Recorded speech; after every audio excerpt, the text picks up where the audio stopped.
So here we are in St. George. I'm happy to be in St. George. I grew up in Utah County, and this was kind of our getaway place, our paradise, if you'll call it that, and hike around. I played a lot of baseball down here in the Sunshine Tournament. Would practice up in Springville in March with our fingers cracking and frozen, and then we'd come down here and play.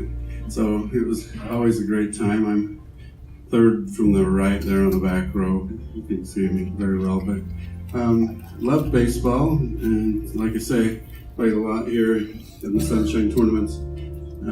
So when my family decided to move from Springville about 3 years ago to Rexburg, people thought we were crazy, but I think if we had moved to St. George, no one would have argued. They would have just said, hey, yeah, I don't blame you.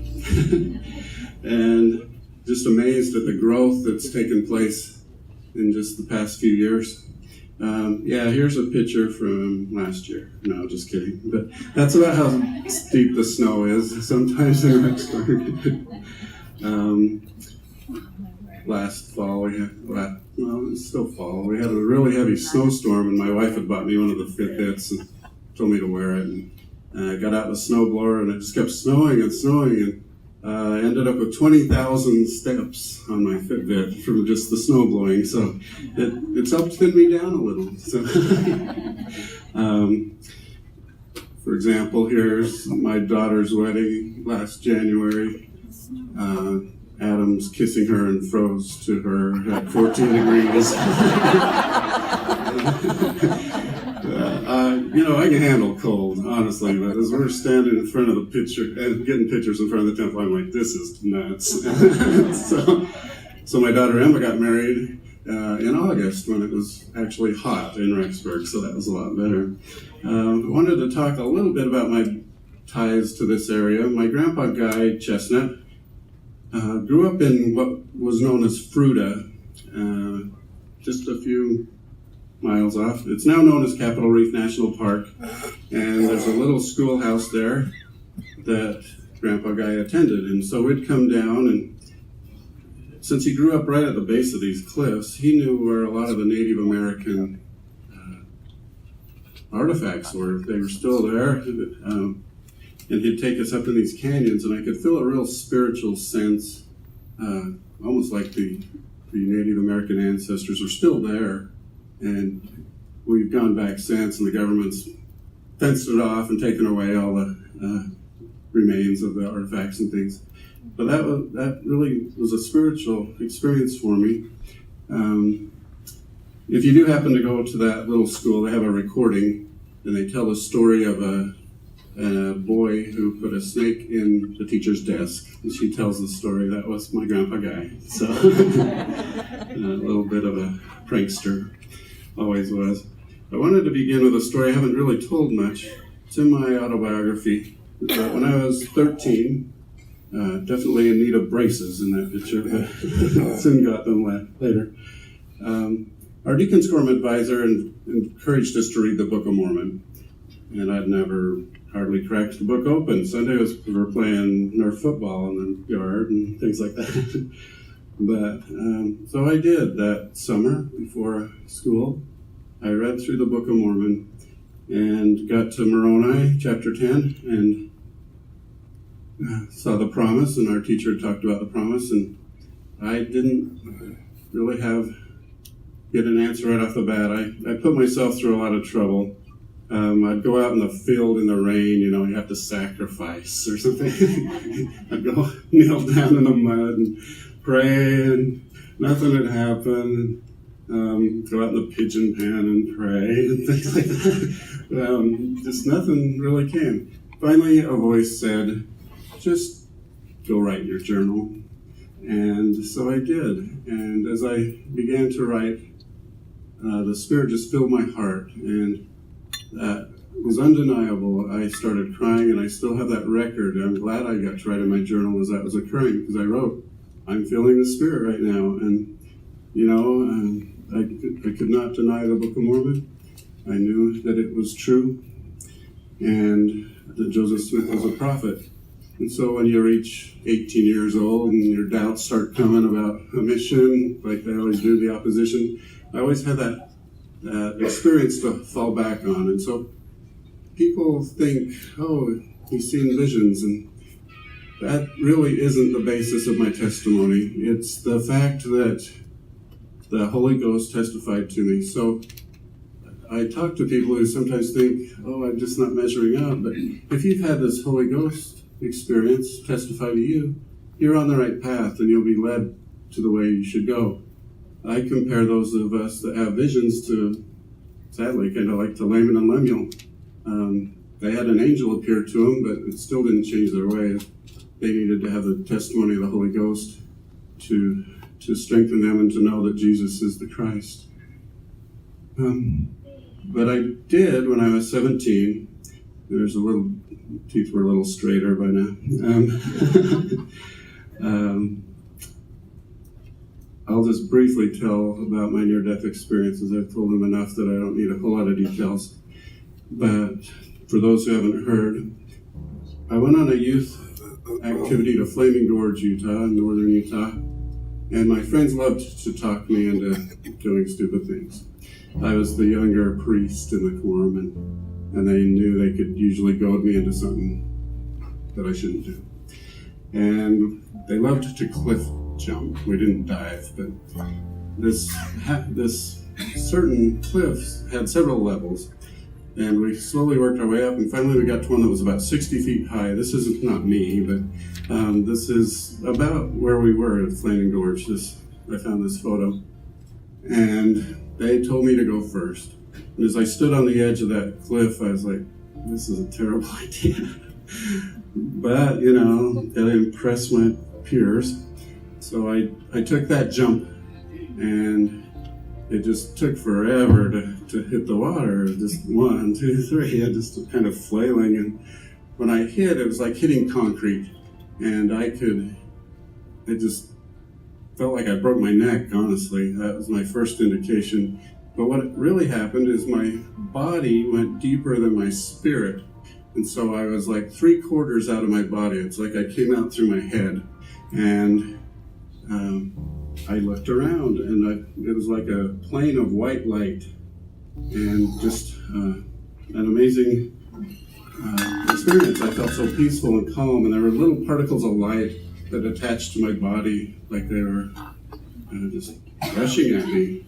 But within a few seconds, my body and spirit went back together. I later learned it wasn't the best fit. For 30 years, I was kind of off. So I went to a chiropractor, and he fixed me, and it felt a lot better since then. So, but a few years later, we went on a family vacation to La Jolla, California. This La Jolla Cove. And in the center of the picture there, you can kind of see some black rocks that go out. And my brother and I went out on the very tip of that at low tide. And as the tide started to shift, as we were looking for shells and things, a gigantic wave came and just plastered me. This is the same cove, a different angle, but that's about what that wave looked like. I was out on that tip, and then just looked up, and there was this wave right there. They just call it a rogue wave. It comes out of nowhere and smashed me, and I was sure I was going to die. And I was actually right. I did die. Suddenly I got hit by the wave, but then I was just standing up found myself just upright. I was a spirit. I was in an orange room, and, well, not an orange room, but it was just an orange glow around me. And suddenly I saw my grandpa, Keith Daybell, who was my father's dad. He was in an army uniform, kind of a symbol of who he was. And he had with him his grandfather, Finity Daybell. And as Grandpa Keith talked to me, Finity was watching my body. It was floating around in the water, just kind of bouncing around, actually. And so I felt they knew they had a certain amount of time they could talk to me. And Grandpa Keith started telling me that in the future I would write books based on my children's future. And he showed me like a panorama that just flipped through dozens of scenes, like a video a video wall, just showing me dozens of scenes of what happened to my children. And it was a great blessing. I soon returned to my body and kind of coasted to shore. My dad rushed to me and they took me to the hospital. And I had to get some stitches and everything, but I bounced back. And a few years later, I started writing that series. And so that's how the Standing in Holy Places series began. It follows three families, and I've kind of combined a couple of the children, but it really is the story of what will occur to my children in a general sense, not every detail. But the main character is named Emma, and that's my daughter, my oldest daughter. And it's just, at the time when I wrote it, I'd worked at a publishing company and we'd done a couple of near-death books. And Deseret Book had rejected them and just kind of had some controversy about them. And so I felt inspired that it should be written fictionally and just not tell anybody that it's based on truth and just put it out there. And it sold really well. And so we did a couple follow-ups. The Great Gathering starts right as there's an earthquake in Utah, Salt Lake Valley. And you follow some of the families go to the camps, some of them don't. And you see the outcome of that. And so they gather to the camps. The follow-up book talks about when they go to the final battle ends in World War III, and they go to build the Celestial City. This is actually a photo along the Missouri River. It looks like Switzerland or something, but by the end of the book, they actually get to Missouri. The third book talks about building up Zion and the great meeting at Adam-on-Diamond and various other things such as the return of the 10 tribes. I felt I was shown a lot of that. I think one of my sons will be involved in that, so I was able to see how they are brought to New Jerusalem. The fourth book deals with Jerusalem itself quite a bit, with the two apostles that go to Jerusalem and help protect it, and then just other things that are occurring as Zion grows in America. And the fifth book talks about the second coming and the renewed earth, and that I had a lot of interesting insights as I wrote those books. That's where I received a lot of my visions, if you want to call it. As I'm actually typing, it's like they're downloading the scenes into my head. And so people ask me, how much is true? I always say you ought to do a version where you just yellow highlight the parts that are actually true, and then just but it would be hard to do because even within the same paragraph, there's a lot of truth. And as I progressed, it seemed like the visions increased. And so by the time I got to Renewed Earth, I felt pretty confident that at least the general major scenes that I was describing are going to occur. And I hope that that series testifies of Christ and that He is in control. That part about the second coming and the burning of the earth was a new concept to me, but I believe that the righteous will be resurrected and then they will join Christ in coming to earth, and their very glory will be what burns the earth as it transitions to a terrestrial level. And so I just felt very good about that series. I thought, wow, that was a 6-year project. I'll just rest on my laurels. And I did for about 3 days. And the Lord said, well, thanks for doing that series. Let's start another one. So this series, The Times of Turmoil, goes back to that first book, The Great Gathering. The Standing in Holy Places series, as I said, goes from now to the second coming. And even as I was writing The Great Gathering, my dad says, he's my editor, he's like, man, you sure rushed that. Why didn't you slow it down? But I always knew that it had to be 5 books.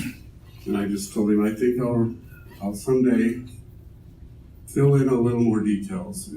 There were details I didn't even know at that time when I first wrote it. So as I started the Times of Turmoil series, then those added details came to me. And so as we talk about the yellow highlighter part, this series truly feels like it's going to happen. I feel that these characters, Nathan and Marie, exist. This one isn't really based on my kids like the other one. Not quite sure who they are, but I feel they exist, and the other characters within this series are out there somewhere.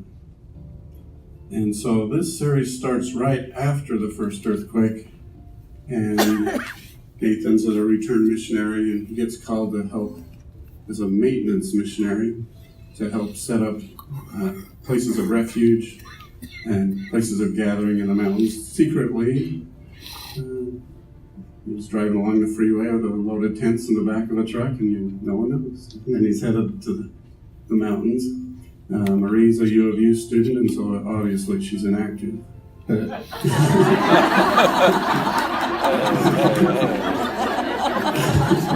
a burp. From outside the state, I think I got it now. She's a BY student, BYU, so obviously she's inactive. The Utes, I did two books of U of U quarterbacks, so I like the Utes. That's where I went. So obviously she's inactive. But anyway, Marie isn't active. They'd known each other in high school, and he had a crush on her. But he gets back from his mission and finds out she's not living the way she should. But I won't explain what happens. You'll have to read the book. But as I said, things start to occur. Well, back to Marie for a minute. She's got a dad who's kind of a prepper. You know what those are. And they kind of try to tell their kids what's going to happen. And the kids are like, I don't know about that. And she actually shouts at him, "You've been telling me this my whole life. Nothing's ever happened. I'm going to take an internship in Chicago. Nothing ever is going to happen in Chicago." And so off Marie goes to Chicago. So that tips you off a little bit where they're headed. But then, believe it or not, things start to happen while Marie's in Chicago. There's earthquakes start to occur. Volcanoes happen. And this leads to a lot of civil unrest, especially on the West Coast. People start moving, just trouble. There's a scene from my mission. No, just kidding. Served in New Jersey, Spanish speaking. That's pretty accurate. Then, once these troubles start, the good people in America begin to move. They just can't stay in their areas. They feel worried. Let me just turn this over. And so that's a lot of what occurs in the third book. I have Nathan's dad. I won't give the whole scenario, but it turns out he ends up helping the UN peacekeepers, the peacekeepers that come to help America. And this is a picture of Nathan, so yes, he joins the army later on. But so the third book begins in the most unlikely place for an LDS novel to begin, the Casablanca Casino, of course, in Mesquite, Nevada. But that's where Garrett is, as he and the UN forces have worked their way up from California. And what has happened is the Hoover Dam was cracked in an earthquake. There's some volcanic activity. Las Vegas is suddenly out of water, and the hydroelectric plants aren't working the way they should, and people are panicking. They're starting to starve and be very thirsty. And they do what you'd expect them to do. They just get in their cars and drive. And out of Las Vegas, there's not too many places they can go. They're not going to go back to California where all the earthquakes are. They are going to start coming this direction. One issue, though, is that let me find my place. Okay. Well, we all love going down to Mesquite in Las Vegas, but that route through the Virgin River Gorge is going to be destroyed. You look at some of the bridges, and that's not going to hold up under a 7.0 earthquake.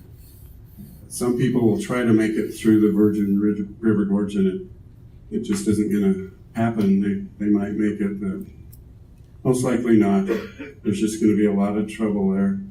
So back to this, I don't know how well it'll show up, but I was talking to Sister Smith about Littlefield, Arizona. So they'll drive their vehicles to Mesquite, and they'll be about out of gas, a lot of them by then, but they might get all the way to Littlefield and realize the Virgin River Gorge is closed or just impassable.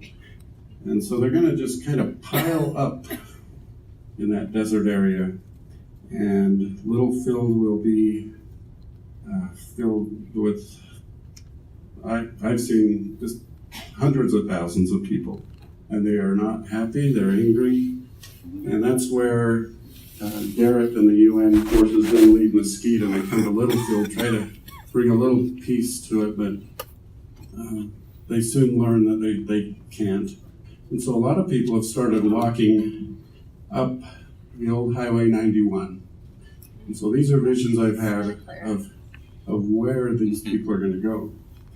And this is the little town of Ivins, but it's going to be crowded. That's where the people are going to come. We're watching this caravan pass through Mexico and the large crowds.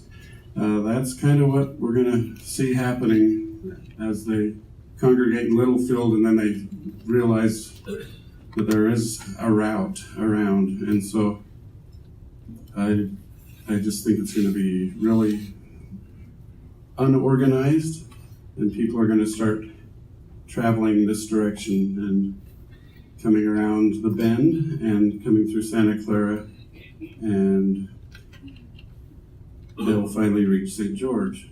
We've talked about St. George as a gathering place, but there's some details I'm going to share that help explain what it means.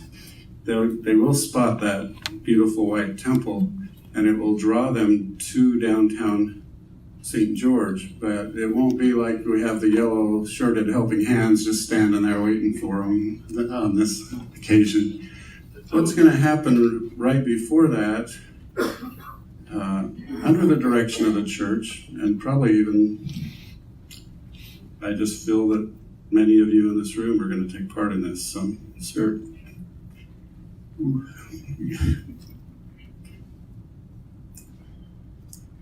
This was off a real estate site, but it happens to show a lot of the places you're going to gather.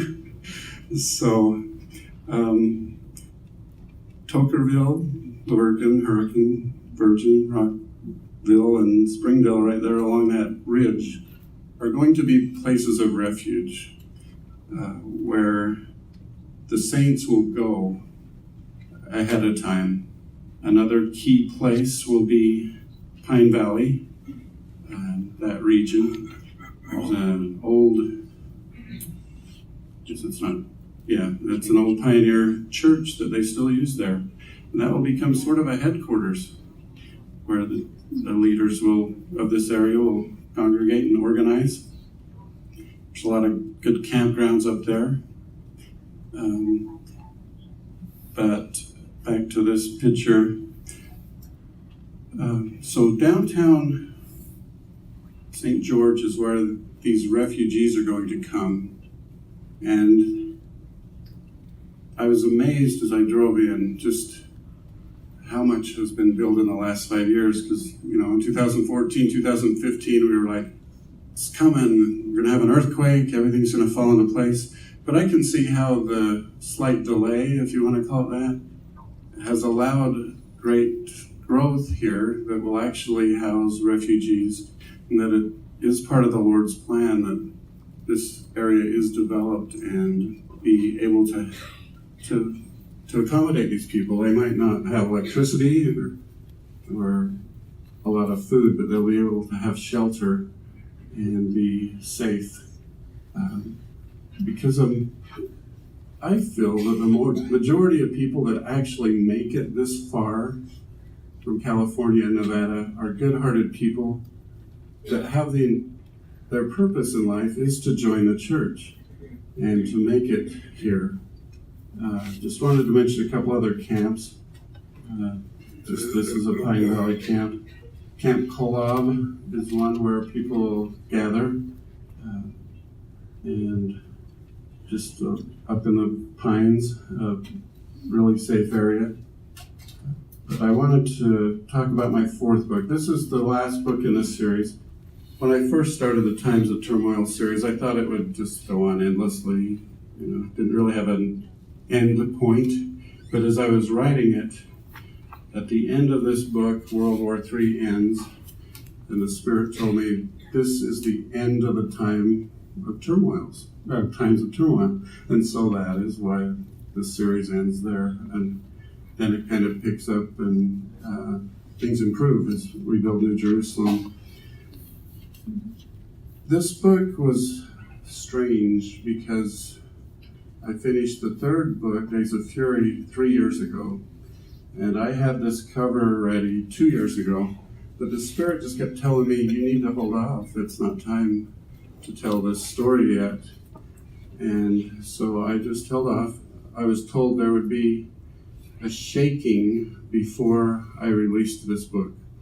And me being dumb thought, well, that must mean the first earthquake. So I'll just wait until the first earthquake. I even put that on my website, a couple other websites. But as I listened to the April General Conference with President Nelson just moseying up there every 2 hours and announcing something else, I realized that was the shaking that I had been told to wait for. And so I actually wrote this book in 2 months. It just really flowed. Once again, the visions came to me of what would occur. And I write in the BYU Idaho Library, and from that library I can look out the window and see the BYU Idaho Conference Center, which is a key part of my series that most members don't know about. Raise your hand if you've ever heard of the BYU Idaho Conference Center. Okay, good. Is it because you read the books? Yeah. Okay. But it's a very, we have the Salt Lake Conference Center with gardens on the roof and waterfalls. This just looks like another building. But what they did was they actually blasted into this gigantic volcanic rock. It's immense, and they just went as deep as they could. And so the building itself isn't very tall, but it's essentially a replica of the Salt Lake Conference Center. It's a little smaller. It's not quite as wide, but yeah, just a powerful, immense building. And unlike the Salt Lake Conference Center, it has the added addition of 10 basketball courts attached to it. So, just a magnificent building that's tucked away that they haven't really talked about much. But when Elder Bednar dedicated it, he said several spiritual visions and prophecies about that building that I've included in the books.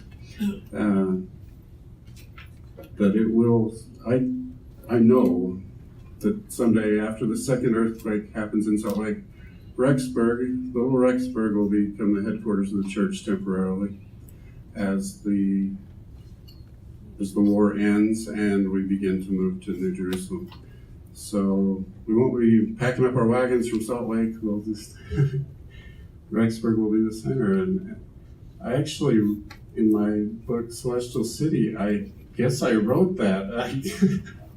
I did not realize that until I started this series. I went back and looked, and there it says Rexburg is the headquarters of the church. So it amazes me how sometimes the books even parallel each other.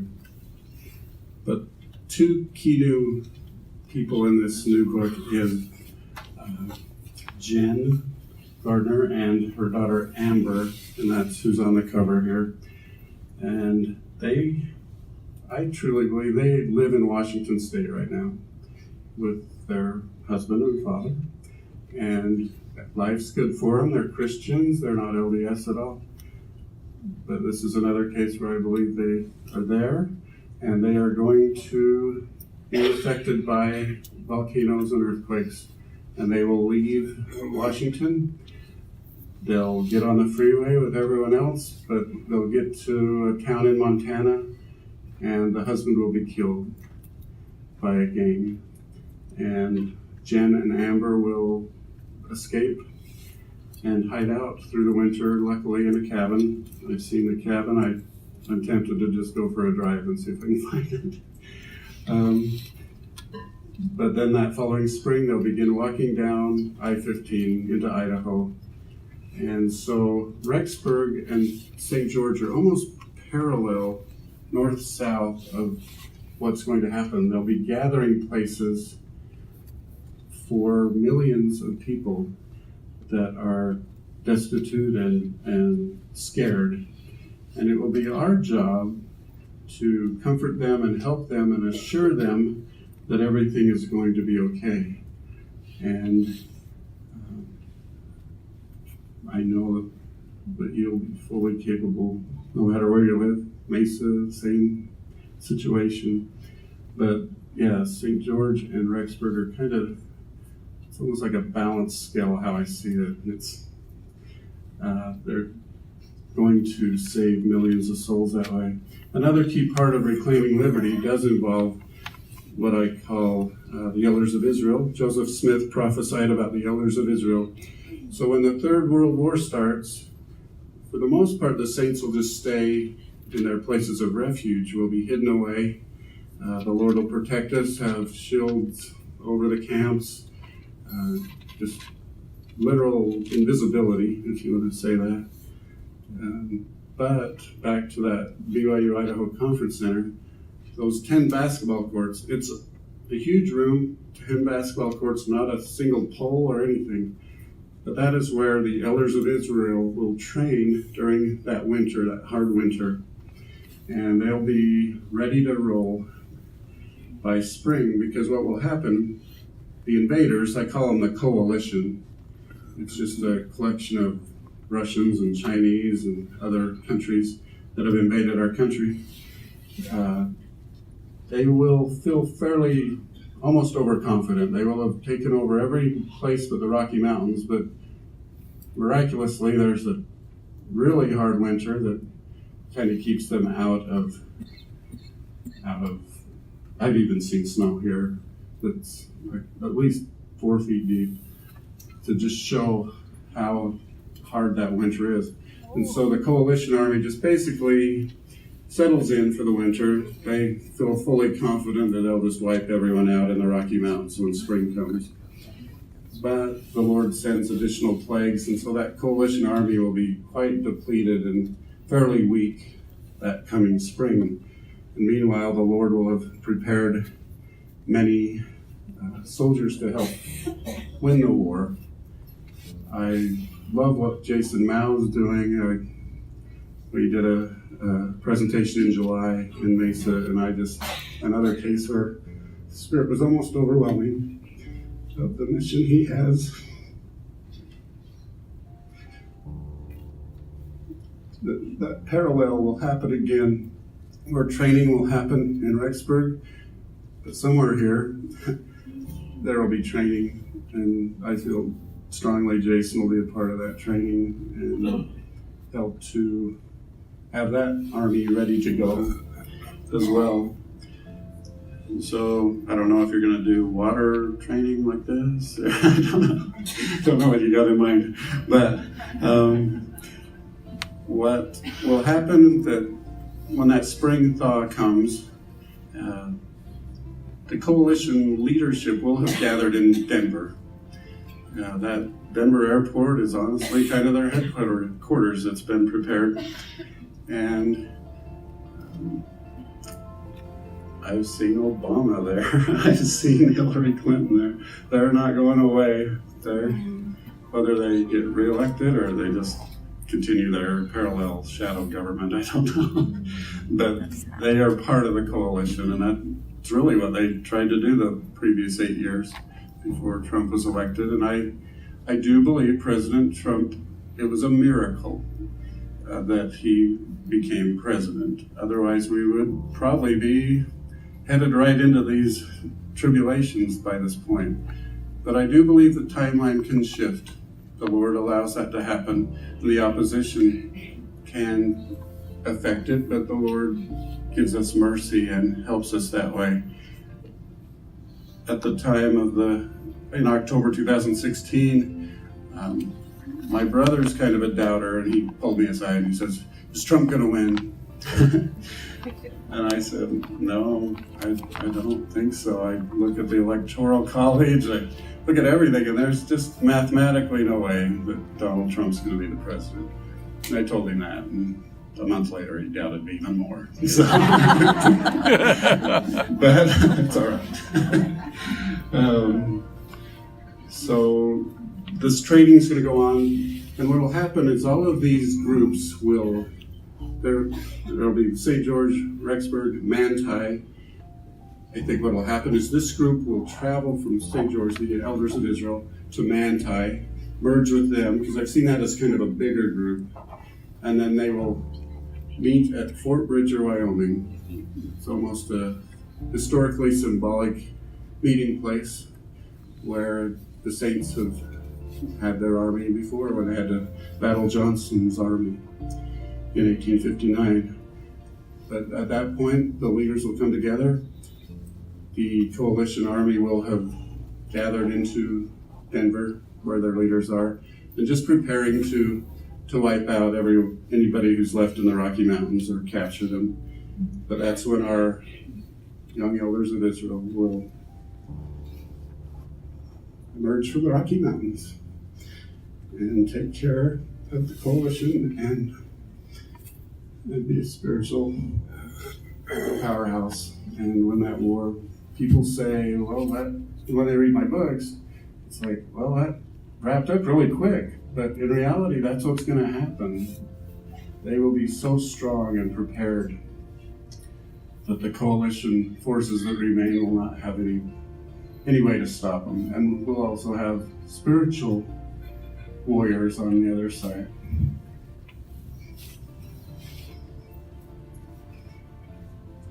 So I see them as modern day sons of Helaman.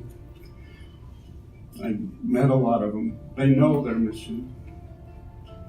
They sense it. And that's why they're on earth at this time. And they will preserve the liberty of this country and help us be able to build Zion.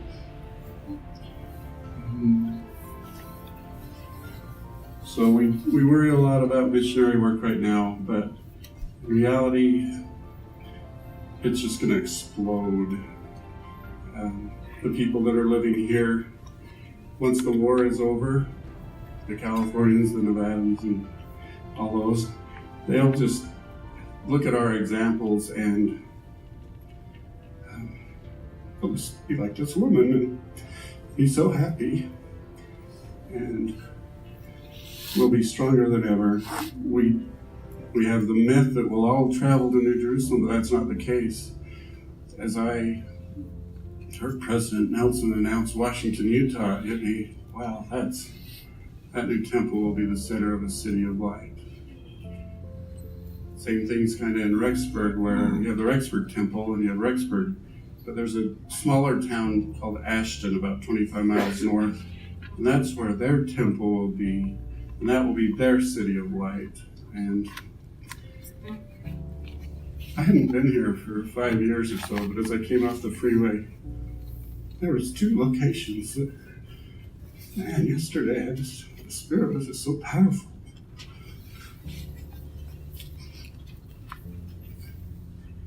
It's like I could see the tent cities, and we really don't understand how wonderful it's going to be and the difference we're going to make in people's lives. So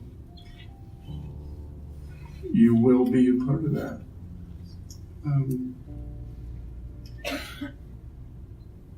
Here's an example of just the mix of people, just every nationality, race will be here, and they'll work in harmony. This is a painting by Carrie Guthrie. I love it. Symbolizes a city of light. And we are going to build structures that you won't believe. I believe the 10 tribes have great gifts that we don't understand. In Spencer's book, Visions of Glory, he talks about how they can just mold rock. They can take a tree and tell it to be a chair or something like that, and the tree will obey. And so as the 10 tribes return with these gifts, we will build these cities quickly and magnificently.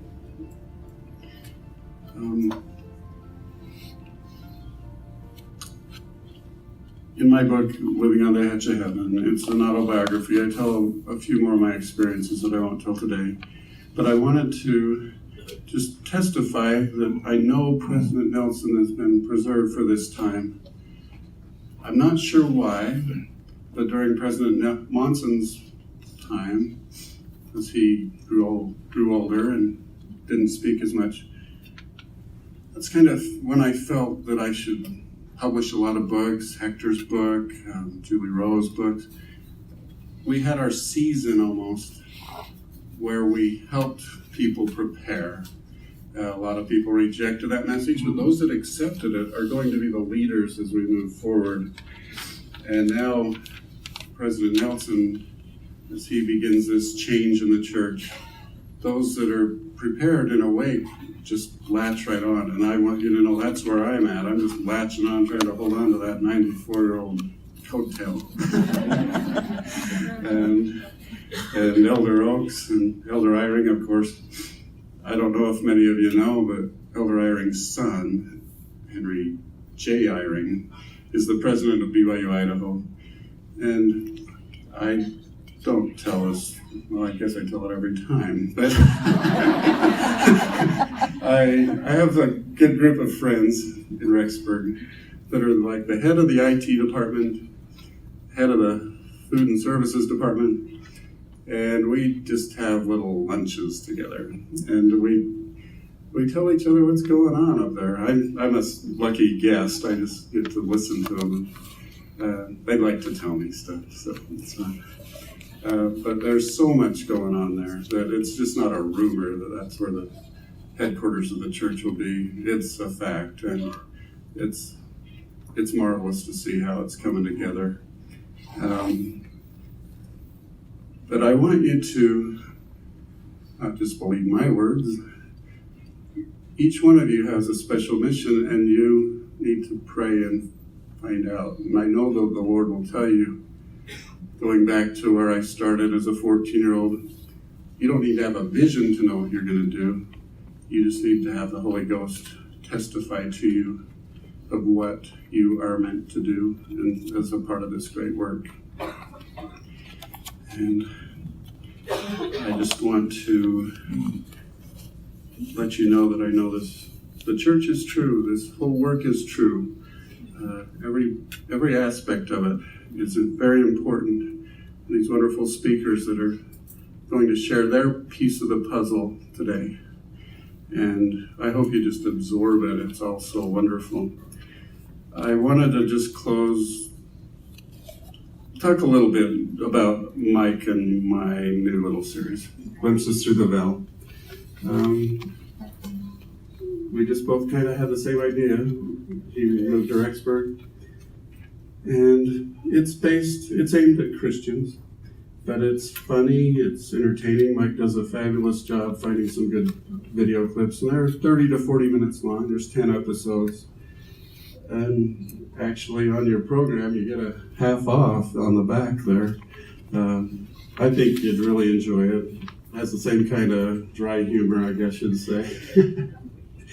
But we've put together some really good episodes. I hope you'd consider looking into that. And as we progress, the first 5 are pretty basic, but as we go through the last 5, I actually share quite a bit of what I've seen, and I don't say we're LDS, we avoid that, but if you've enjoyed my books, I think you'd enjoy that. And as I came down Thursday, I stayed at my parents' house, and my dad's kind of my foil. I always joke and jab at him a little bit in these episodes. So I thought, well, I better let him see what I'm doing. And so, believe it or not, he liked it. So I found a picture of Mikey. And so Mikey, I think he likes it. Like the old Life cereal commercial. So I think we're in good shape if my dad likes it. So, and then I'll be out here in the front lobby. But I wanted to tell you an exciting thing about what's happening with our company. We published this book, Lion and a Lamb, a few years ago. It's been one of our bestsellers. It's by a man named Rand Packer, who is the grandson of Willard Bean, who was called on a mission with his wife, Rebecca, and Joseph F. Smith in 1910 or so. Said, Willard, just go out there to Palmyra. There weren't any Mormons left. Willard was a former boxer, and he was tough. And that's why there's a lion and a lamb. Rebecca had the soft heart. And Willard literally fought his way into society in Palmyra. He knocked out a couple preachers and things like that. And so T.C. Christensen read the book and just loved it. And so they are filming it right now. And so it'll be a great new movie in the spring. It'll be called The Fighting Preacher. I guess that'll appeal to people. But by the end of his mission, Willard had befriended people. The church was starting to emerge there again, and he helped buy back the Hill Cumorah, buy it. And he started the pageant there. And I think that's how the movie will end, is that first pageant in 1935. So anyway, it's a wonderful book, and I'll have copies here. It's well worth the read. And then the movie will be wonderful too. But I just want to close with my testimony of Jesus Christ, that I know he's in charge of all of this. So he's in charge of many things, but he's also loves each one of you, and knows each one of you, and cares what you're going to do in his kingdom. And I hope you'll continue to grow closer to him. And I say these things humbly in the name of Jesus Christ. Amen.